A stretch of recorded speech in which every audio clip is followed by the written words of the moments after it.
Hannibal, fresh back from the Berlin Marathon. I thought I'd do a quick short video today about rotation options and one brand in particular where I think you can have a perfect rotation for your marathon training or your half marathon training or whatever it is you're training for. There's 3 shoes from one brand that I think are a match for any other brand's shoes. And they will be able to do your slow runs, your tempo runs, your race day runs. These are the perfect shoes for that. Now, the brand I'm going to mention is by some people belittled a little bit. They're still seen as a bit of a gimmicky kind of brand. I'm here to tell you today that that is not the case. This year they've really smashed it out the park. They've produced some amazing shoes, some of which I'm not even going to show you today. That are still brilliant shoes to add to the rotation from this brand. And this brand, I mean, I'm rambling a bit now, so I'll tell you which brand it is. And this brand, believe it or not, is Hoka. And my opinion is this year, Hoka has produced some of the best running shoes out there on the market. And I'm about to tell you why. So let's start with this shoe, okay? The Skyward X. So a brief kind of rundown of the shoe. So this is a tank of a shoe. This is 320 grams in my UK size 9, okay? This is also got a huge stack. You see 48 millimeters here, and you've got 43 in the forefoot, giving a kind of nice 5 millimeter drop. You've got this nice knitted upper. It gets a bit dirty, unfortunately, because it's white. The colorway is not my favorite. If you're as old as me, there used to be a toothpaste in the UK called Aquafresh, and this kind of colour scheme here reminds me of that Aquafresh toothpaste. But if you don't know what I'm talking about, Google it. It's got an amazing, so the upper is great. I have no issues with the upper. The only thing is this sticks up a bit, so those that are prone to Achilles irritation, just bear that in mind. The count is very stiff, but it's very posh, plush rather, heel collar. So you get a lot of, nice padding around the heel. Everything else in the upper is fine. The grip, I've worn this a hell of a lot and it's not really wearing through that much. I think it's fairly durable. This rubber coverage is extensive throughout the outsole. You can see the carbon plate here that we've got. This is a concave plate.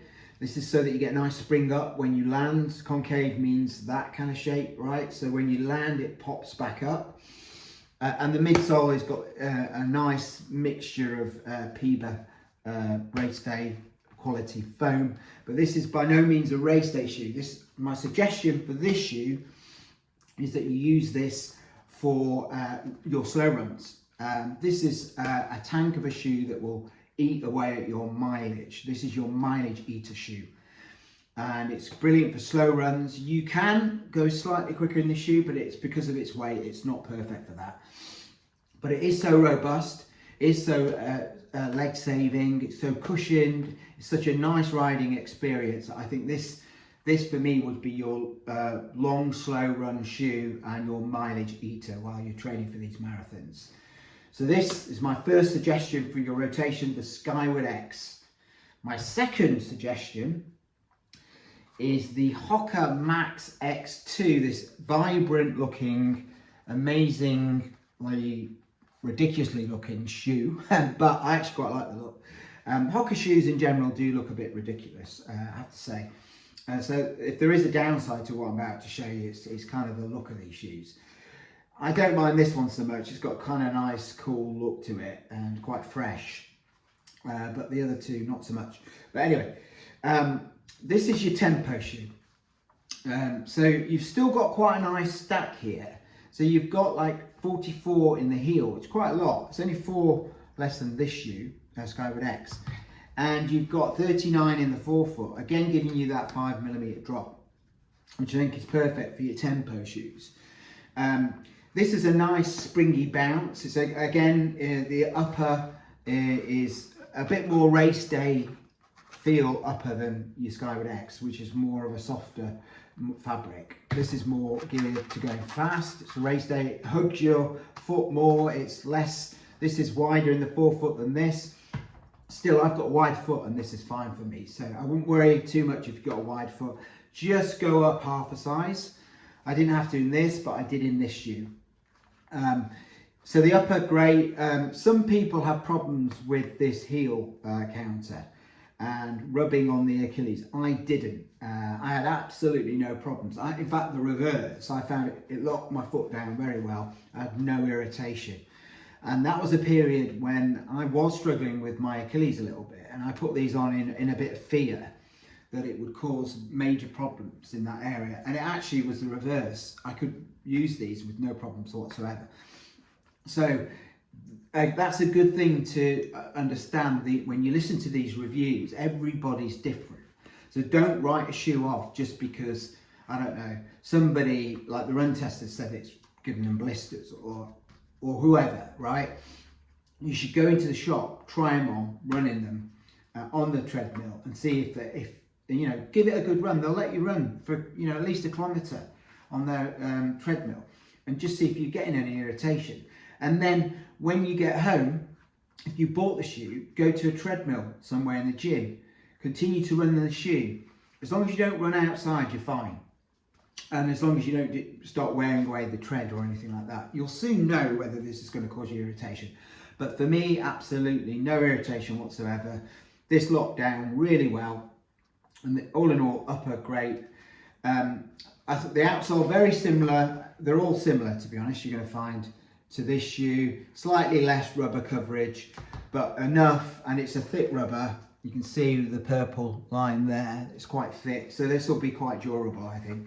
Again, you can see the plate showing through the holes there.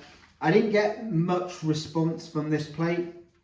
I feel like it's there for stability reasons because this dual density foam, you'll see the Piba foam at the top. It's the more responsive race day foam in the blue, and in the orange you've got the EVA. So because you've got this dual density layers of different types of foam, particularly this orange foam will need a bit of breaking down. So initially when you run in the shoe, you may not find it as bouncy as you would think, but actually once you start breaking this down, this is incredibly nice. You get a really nice bounce off this shoe, and it's good for going up tempo. So for me, perfect if I'm going to do a 10k up tempo run where I want to run at marathon pace, slightly above or slightly below.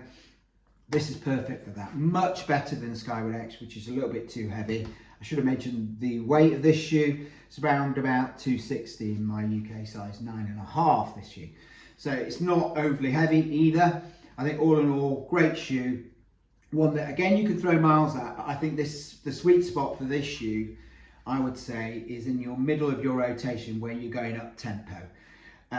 You can definitely do long runs, 20 milers in this shoe. You can even race in this shoe.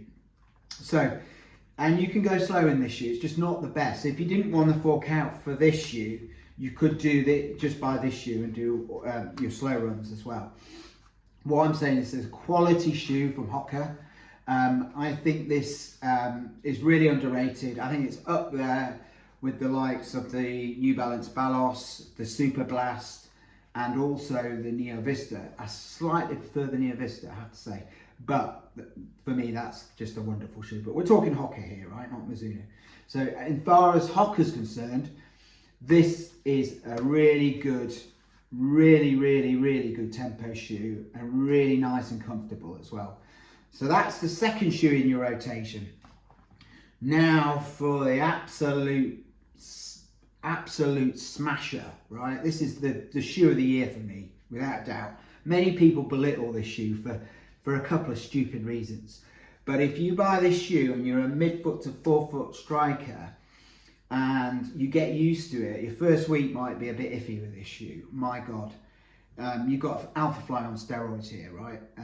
And this shoe, believe it or not, is the Cielo X1. Now, those that have listened to my channel know how much I love this shoe. This shoe, I ran off 5 weeks of training for a London marathon because of an ankle injury, and it got me from start to finish in comfort. I had a slight bit of bottoming out towards the end of the race, but that could equally be the fact my legs were really fatigued because I'd only done 5 weeks of training. And it got me it helped me get a 3:02 in the London Marathon, which was at that time my PB. It was the most comfortable ride, the most cushioned and bouncy ride I've ever had. And considering the length of that race, this was a fantastic shoe. So I'm telling you all now, whether you're a 5 hour, 4 hour, 3:30, 3 hour, 2:30 marathon runner, this shoe is a good option for you. Some people poo-poo the weight, right? So let's go through the stats. Weight, it's a similar weight to this shoe, around 260 in my UK size, 9.5. I went up half a size in this, mainly because I know I'm going to be using it for long races like the marathon, half marathon, and your feet expand. So it's also Hoka, which is slightly short normally, but you do get quite a lot of volume in this shoe, which is unusual for Hoka. It's wider than the Mach X2. It's kind of similar to your Skyward X, but it's all the shoes I'm telling you now. I'm going through now. I've got wide feet and they were fine, so you'll be fine with all of these shoes. So it is heavier than its competitors. So if you look at the Sky Paris, that's below 200. So there's almost like a 70 gram difference there, right? If you look at the Endorphin Elites, which I used recently, for the Berlin Marathon, it's around 210, 215. So it's almost like a 50 gram difference there. So there's a huge, this is not a light shoe, but you do not feel the heaviness of this shoe. And those that tell you it's a heavy shoe probably haven't run a marathon in this shoe and can justify that. You need to run in a shoe and not just weigh the shoe. You need to run in the shoe to tell you whether it's a heavy shoe. Some shoes are really bottom heavy, like the Prime X2, for instance. That's a heavy shoe. It's bottom heavy. This is a little bit bottom heavy, and you feel that it weighs you down going up hills. This shoe is not bottom heavy. This shoe has the right level of cushioning everywhere throughout the shoe. It's got this amazing rocker that keeps you flowing through your stride.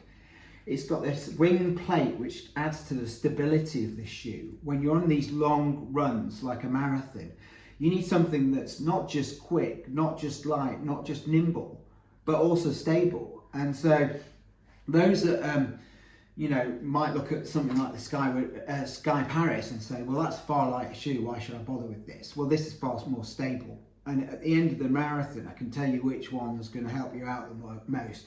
And it isn't the Sky Paris, trust me.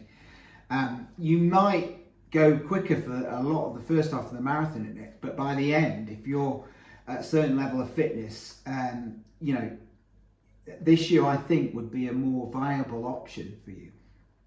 I would say definitely if you're a 5, 4, 3:30, 3 hour marathoner, this is a wonderful shoe. If you're maybe even a lot quicker than that, 2:30, you may go for a lighter option. I've just run the Berlin Marathon in 2:56 in the Endorphin Elites, and as much as I like those shoes, I've got the Chicago Marathon in just over a week's time, a week in a few days.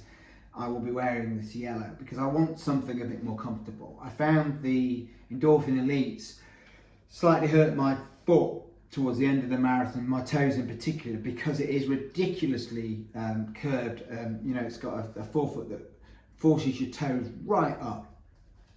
This also has quite a ridiculous rocker, but I never felt that with this shoe in London. My feet were able to splay a bit more, and it felt weirdly natural given how unnatural this shoe is. And for for midfoot strikers, you've got this nice bump area which can roll forward in your stride. So like I said, midfoot, forefoot strikers, wonderful shoe. Even those that are going to land on their heel, you've got quite a nice base here, and it's nice, soft and springy. So for me, this is your Hoka race day shoe. I mentioned the cushioning. You've got 40 millimeters in the heel, and you've still got like 32, 33 in the forefoot, giving somewhere between a 7 and 8 millimeter drop. So, you know, you've got plenty of cushioning in this shoe. It's a fast shoe. Don't let people tell you that it's not. I ran a 17:30 park run in this shoe 2 weeks before I ran the Berlin Marathon. So I wasn't even pushing as hard as I normally do on a park run that's not particularly quick. Given my PB is only at 17:13, you know, it wasn't far off a PB on a day that I wasn't pushing it in a shoe that's supposedly really heavy. Okay. The other two things that people complain about is the material here. So they say it's too hot or that it's a bit weird. I mean, it looks like cords, and it's quite a thick fabric material. I've had no problems whatsoever with it. I mean, if you're in a really, really hot country, maybe, but in the UK, I mean, who cares? It's fine. You don't get too hot in this shoe. I wore it for the Hackney Half. You know, where I got my second best ever half marathon time, and that was a hot day, and this was fine. So the material here is absolutely fine. The laces, my God, the laces get so much abuse in this shoe. Double knot the laces and you're fine. These are flat laces, right? And they're a bit of a weird fabric. But actually, if you double knot them and you get them in place, you know, and they hold these laces. Throughout the race, you get so many races where your shoes start to get a little bit looser. These don't, you know, because of these laces. They really, really lock once you get them in place. So fiddly, yes, annoying at the start, but once you've got them on, once you've got them in place, perfect. Just double knot them, because if you don't double knot them, they will come undone, guaranteed, 100%. And that's why this gets so much abuse. The outside, the fabric here and the laces, people don't like. The rest of the shoe is upper is just so comfortable. It's you know, I can't fault it. You know, it's a great shoe. It looks a bit weird, and the price. The only other issue is the price here. The price is up at $250, which I think is a lot. This is $269, which I think is about right. If you think of Superblast, it's quite a lot more than this one, Hoka Mach X2. And this one is up at 180, 190. Maybe it's slightly too much, but you're getting a huge shoe here and a lot of mileage out of this shoe. So I think it's not too bad, to be honest. So I would say this is your race day shoe. I prefer this to the Rocket X2, in case you were wondering, just more cushion. Maybe a Rocket X2 for your 5-10Ks, but this takes over, definitely between 10K and marathon. This is your shoe. So that's all I wanted to tell you today about Hoka as a brand. I think they're smashing it this year. So interesting to see what they're going to do with this, in particular, the next version of this. Their race foam, their PBA, is just, you know, it's blown me out of the water this year. I mean, I think it's honestly up there with Zoom X. And compared to a lot of the other rivals, you know, it's blown a lot of the other brands out of the water. I do like the FF Turbo Plus in the Sky Paris. I think that's a great foam as well. But I actually prefer this to a lot more than the Endorphin Pro 4, for instance, which again, I think a lot of people looking to run a 4-hour, 3-hour, somewhere in between marathon would pick that shoe, thinking that it's far more stable, far more normal. Well, it is, but it's not as much fun. And don't underestimate how stable this shoe is with the wing plate. I've done like off-road cross-country runs in the summer in this shoe, and it was fine. I never had one problem whatsoever. It's got quite a wide base. So basically that's all I want to say today. I think you can keep it in the Hoka family, your rotation, and you'll be absolutely fine. These are great shoes. I'm just, I'm overwhelmed actually by how well Hoka have done this year. So they're not gimmicky. They're not a gimmicky brand. They're far less of a gimmicky brand than the On shoes are. Although On, I have to say, the latest racing shoe, which hopefully I'll get a pair of the LS's at some point. It's supposed to be amazing. But for now, I just want to say goodbye. Hope you've found this interesting, and I'll see you soon. Bye bye.